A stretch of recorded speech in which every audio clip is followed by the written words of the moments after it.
I just felt inspired to get on here this morning. You hear the swamp cooler running. Sorry about the constant hum, but you know, it's hot out there. I wanted to share with you first. It's hard, but I know that you want to know because many people have asked me, was Bob sick? Bob was not sick. And when I found him, it looked like he had just laid down in bed, pulled the covers up, his arm was out, and the other arm was resting on his head was resting on his other arm. And just peaceful. He was just gone.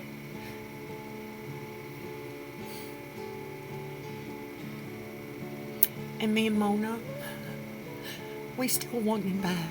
We still expect to see him coming down the road. We expect to see him walking across the drive. We expect him in the morning to have tea and talk about what we're going to do today. And we expect him in the evening to watch the sunset over Mount Tipton.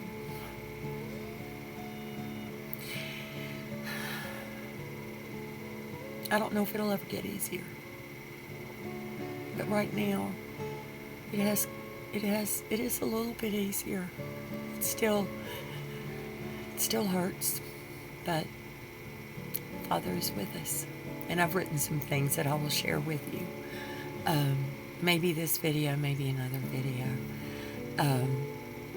I worked last week on getting a family memorial done with, family pictures and stuff, and then I was not able to get the TV to work properly, and so we had a service here on Saturday where the family, brothers, sisters-in-law, children that were brought up by Bob, or he helped. He was there at an important time in their lives. And they were here, and I tried to make it as easy for them to be here as I could, and to honor Bob by having things in order as best I could. And the greenhouse, the temperatures changed, and all what was good in March and early April, it was suffocating. It was temperature controlled enough that we could put food in there. So there were 3 women from the fellowship that came up and brought lots of ice water, which was at my request, because that's all I could think. And they kept asking me what I needed, and I'm like, I don't know what I need. I don't know. I don't know really what to expect. I know that people are coming. I don't know if they'll come prepared with their own food. I don't know. And it ended up that it was Vinny, the man who owns the market in town. He sent up sandwiches for everybody. He wanted to come, and he was so grieved. I talked to him today, and I felt really bad because not only did his water main break, so he couldn't come, but then when they were fixing it, they cut off his electricity to his pumps, his gas pumps. So he was having quite a day, but I really am so grateful for all that everybody did. They were so kind to me and loving, and quite honestly, I'm kind of overwhelmed.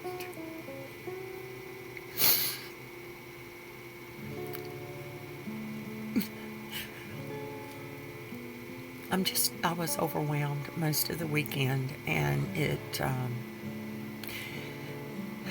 was so good to have them here to talk about Bob and see all the things that he had done.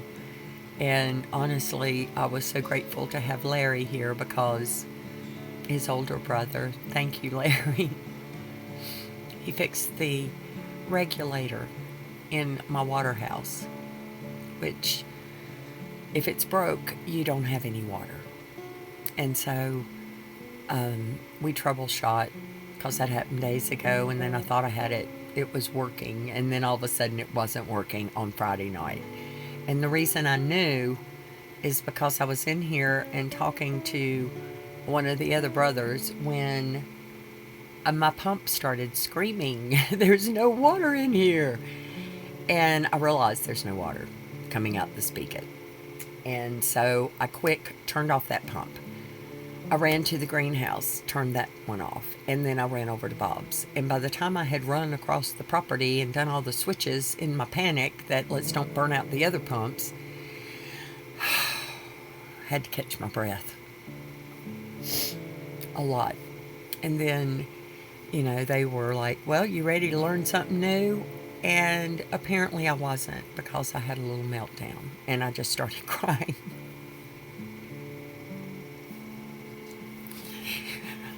And they let me, and they didn't make me do it. So I'll get opportunity. Apparently this is something that goes amiss frequently. So I have a backup.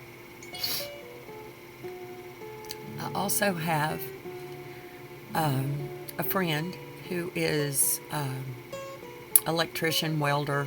He does all kinds of stuff. And I have some projects that I need him to help me with. And determining, do I have the proper tools to finish up what I need to finish up? Because I may be getting someone, a young man, possibly, to stay on the property and help me put up Bob's fence.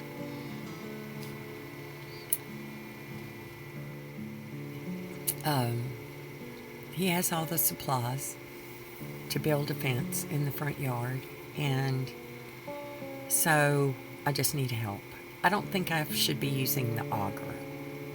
It sounds like with the upper body thing I have, that if you hit a rock it might twist, and I'm just not up to that. And I don't know how to hang up a fence. I don't know how to cut all them 4x4s.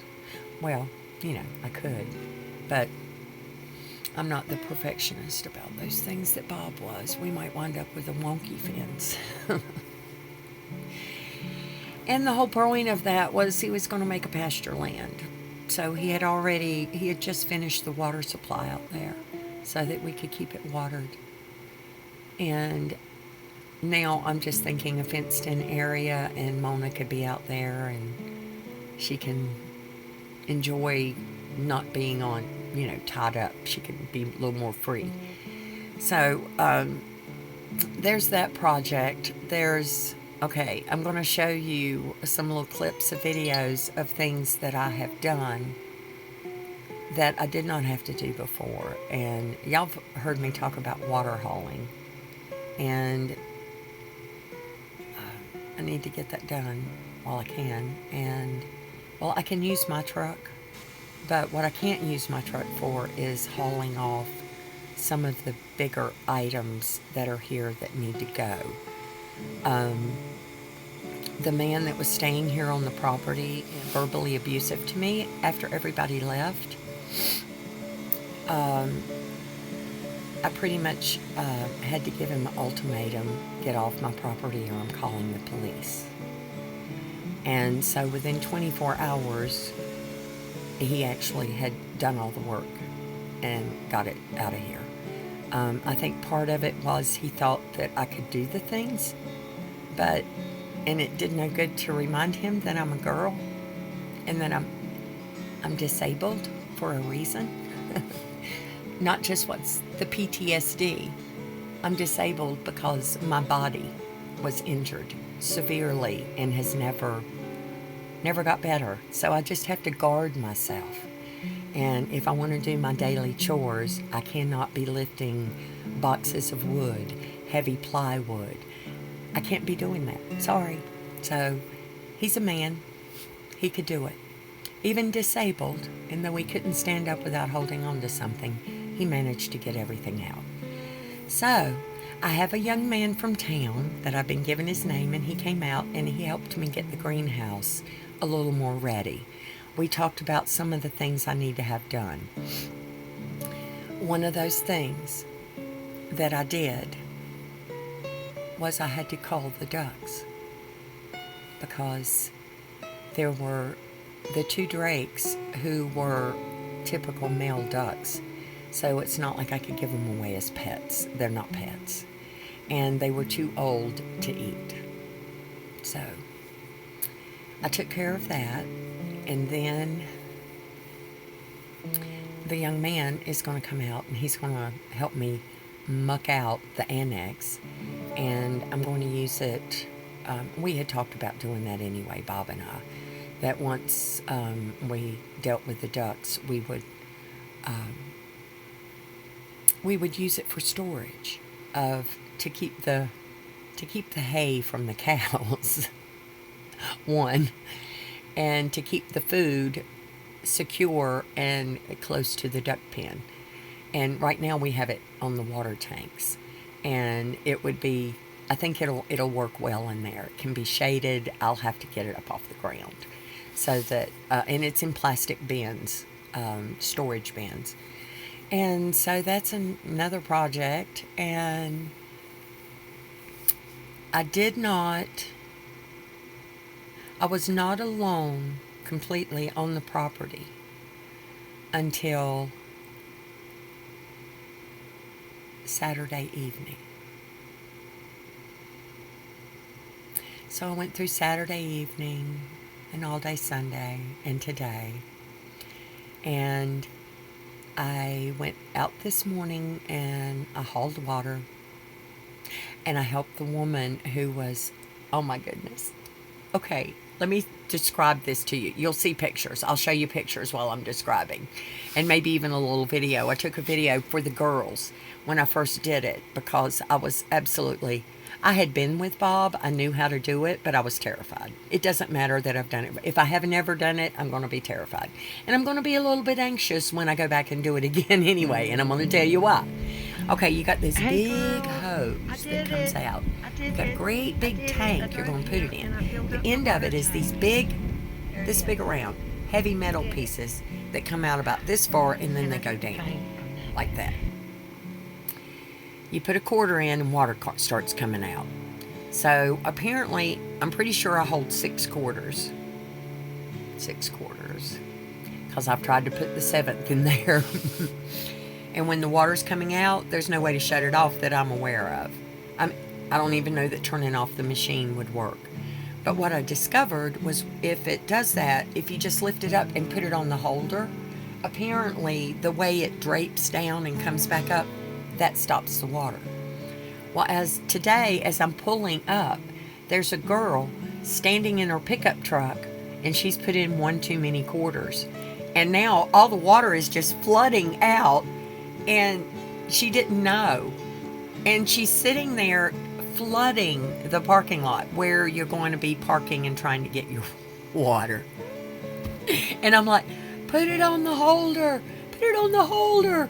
Well, and she's like, oh, put it on the holder. And at that point, she's already dumped probably 20 gallons of water on the ground. It was awesome.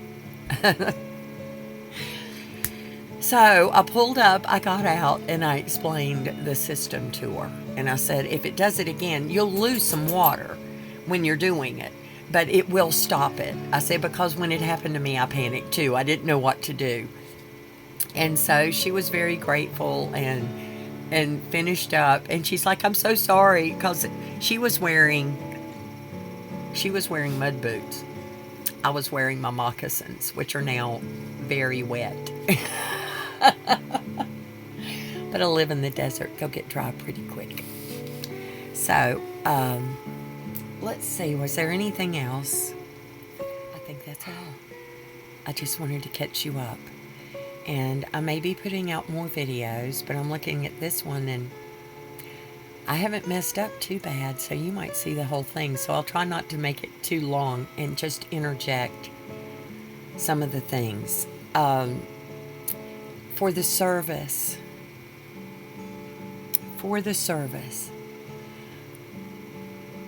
after it was done, I realized that Bob has friends that were not able to be here. And And we can do private, and I can show them, and I'm going to show you.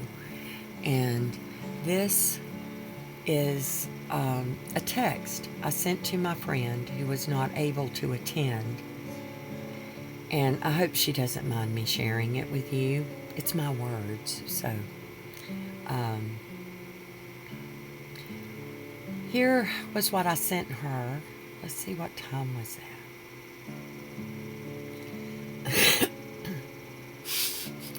Yesterday morning would have been Sunday morning. I texted her this after all of it. It was her and her husband, so it starts with dear friends. Yesterday, we buried our Bob's ashes on a hillside, looking over Mount Tipton. The shofar was blown to begin a small service that included family of brothers, nieces, and children that Bob had helped raise into fine young people. The 3 women remaining in the fellowship Bob attended brought water, fruits, and cheese, and extra chairs. Vinny, who owns the market and is a good friend to us, was not able to come, but sent a nice tray of sandwiches for all. We walked out to his chosen site, where I had prepared a place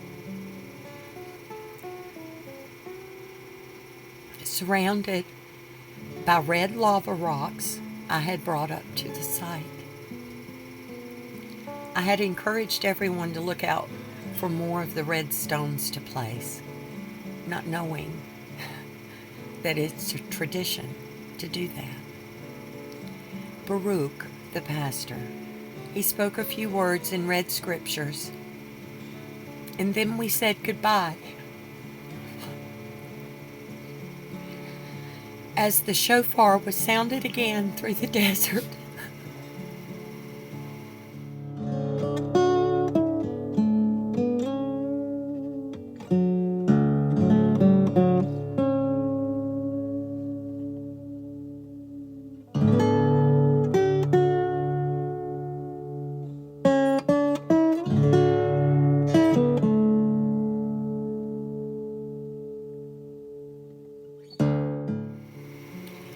by sunset last evening, I was alone on the property that is my home for the first time since April 19th.